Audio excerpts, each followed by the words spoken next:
1994 November 25 DYFI പ്രവർത്തകരായ 5 യുവാക്കൾ കൂത്തുപറമ്പിൽ police വെടിവയ്പിൽ കൊല്ലപ്പെട്ടപ്പോൾ ഒന്ന് അനുശോചിക്കുക പോലും ചെയ്യാത്ത മാധ്യമങ്ങൾ ഇപ്പോൾ കണ്ണീരൊടുക്കുകയാണ്.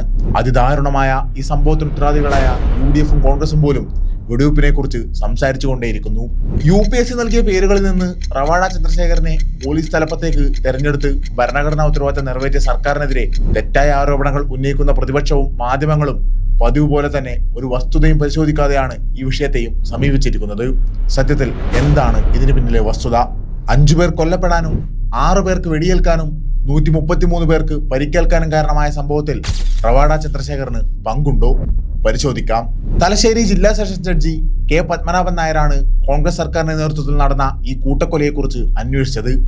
1995 ജനുവരി 20 പത്മനാഭൻ നായർ കമ്മീഷൻ നിലവിൽ വന്നത്. വെടിവെപ്പിലേക്ക് നയിച്ച സാഹചര്യങ്ങൾ, വെടിവെപ്പ് നീതീകരിക്കാവുന്നതാണോ, ഉത്തരവാദികളായ വ്യക്തികൾ ആര്, സാന്ദർഭികമായി അതിൽ നിന്ന് ഉരുത്തിരിയുന്ന മറ്റു കാരണങ്ങൾ എന്നിവയാണ് കമ്മീഷൻ അന്വേഷിച്ചത്. നിലവിൽ വന്ന് 2 വർഷത്തിന് ശേഷം കൃത്യം മാർച്ച് 27 കമ്മീഷൻ റിപ്പോർട്ട് സർക്കാരിന് സമർപ്പിക്കുകയും ചെയ്തു.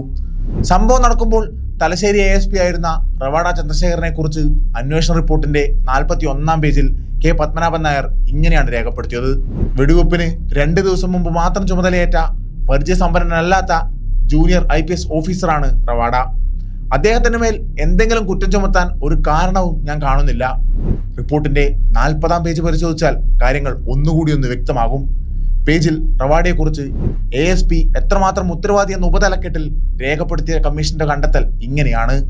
ആന്ധ്രാപ്രദേശ് സ്വദേശിയായ ജൂനിയർ IPS ഉദ്യോഗസ്ഥൻ റവാഡ 1994 നവംബർ 23 വൈകിട്ടാണ് ആദ്യമായി തലശ്ശേരിയിൽ വരുന്നത്. കൂത്തുപറമ്പിന്റെ ഭൂമിശാസ്ത്രത്തെക്കുറിച്ചോ രാഷ്ട്രീയ കൂട്ടുകെട്ടുകളോ അദ്ദേഹത്തിന് അറിയില്ല. വെടിവെപ്പ് ഗൂഢാലോചനയിൽ റവാഡയ്ക്കെതിരെ തെളിവായി രേഖകളൊന്നുമില്ല. സംഭവത്തിന് മുമ്പ് റവാഡ മന്ത്രി MV രാഘവനെ കണ്ടതായി പരാതിക്കാർ വാദിച്ചിട്ടില്ല. തെളിവുകൾ കാണിക്കുന്നത് DYSP അബ്ദുൽ ഹക്കീം ബത്തേരിയും ഡെപ്യൂട്ടി കളക്ടർ TT ആന്റണിയുമാണ് ലാത്തിചാർജിനും വെടിവെപ്പിനും ഉത്തരവാദികളെന്നാണ്. ASPയുടെ നേതൃത്വത്തിലുള്ള പോലീസ് സംഘമല്ല ലാത്തിചാർജിന് തുടക്കമിട്ടത്. മന്ത്രിയുടെ എസ്കോർട്ടിലുള്ള DYSP ആണ് ലാത്തിചാർജ് തുടങ്ങിയത്. ഈ വരികൾ വായിച്ചെടുക്കുന്ന ഏതൊരാൾക്കും കാര്യം എന്താണെന്ന് വ്യക്തമാവും. അങ്ങനെ വ്യക്തമായതുകൊണ്ടാണ് പോലീസ് എടുത്ത ക്രിമിനൽ കേസിൽ നിന്ന് 2000 ഫെബ്രുവരി 29 ഹൈക്കോടതി റവാഡ ചന്ദ്രശേഖരെ ഒഴിവാക്കിയത്. കമ്മീഷന്റെ റിപ്പോർട്ടിൽ വെടിവെപ്പിന് ആരൊക്കെയാണ് ഉത്തരവാദികളെന്നും വ്യക്തമായി തന്നെ വിലയിരുത്തുന്നുണ്ട്. കണ്ണൂർ DYSP ആയിരുന്ന അബ്ദുൽ ഹക്കീം ബത്തേരിയുടെ നേതൃത്വത്തിൽ നടന്ന ഒഴിവാക്കാമായിരുന്ന ലാത്തിചാർജാണ് വെടിവെപ്പിന് ഒഴിവെച്ചതെന്ന് കമ്മീഷൻ കണ്ടെത്തി.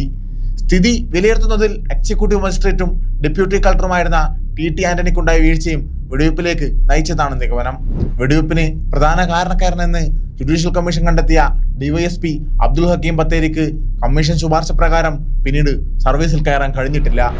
അന്ന് കണ്ണൂർ SP ആയിരുന്ന K. പത്മകുമാറിനെ 1998 സെപ്റ്റംബർ 29 അറസ്റ്റ് ചെയ്യുകയും ചെയ്തു. കൺമുൻപിൽ ഇത്രയേറെ വിവരങ്ങൾ നിൽക്കുമ്പോഴാണ് അതൊന്ന് പരിശോധിക്കാൻ പോലും മുതിരാതെ കേരളത്തിലെ മാധ്യമങ്ങളും പ്രതിപക്ഷവും തീർത്തും നിരുത്തരവാദപരമായി പ്രവർത്തിക്കുന്നത്.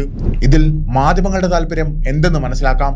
എന്നാൽ UDF ഭരണം കൊലപ്പെടുത്തിയ 5 ചെറുപ്പക്കാരെ കുറിച്ച് സംസാരിക്കുന്ന കോൺഗ്രസ് നേതാക്കൾ നിഷ്കളങ്കത നടിക്കുന്നതാണ് അത്ഭുതം.